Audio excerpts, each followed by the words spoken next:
Okay, so we're going to move on to module number 7, which focuses on chapter 13, interviews, interrogations, confessions, and admissions. There's nothing more critical to a criminal prosecution than a confession provided by the suspect.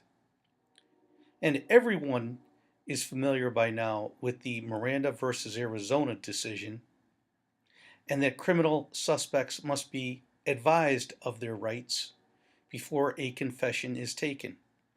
However, when does Miranda apply? Miranda only applies when there are two things present. One, custody, and number two, interrogation. If those two things are present, then a suspect must be afforded his or her Miranda rights before a confession is taken by the police. However, Miranda is the beginning point.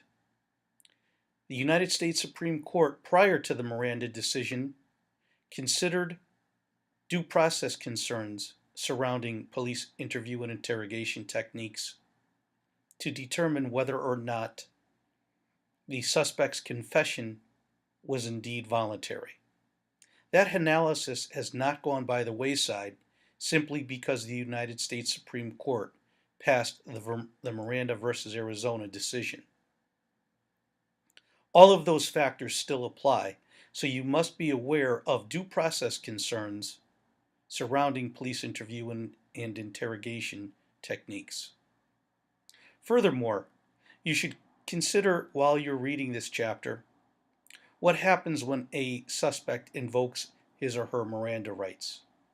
Does that mean that the police can no longer interview him or her concerning other crimes that he or she may be a suspect in?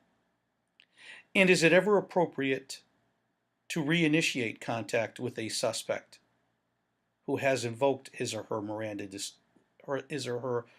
rights?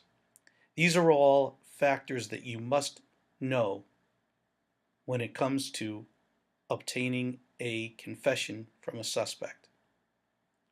Also, if a confession is taken in violation of a suspect's Miranda rights, may that confession ever be used in a criminal prosecution?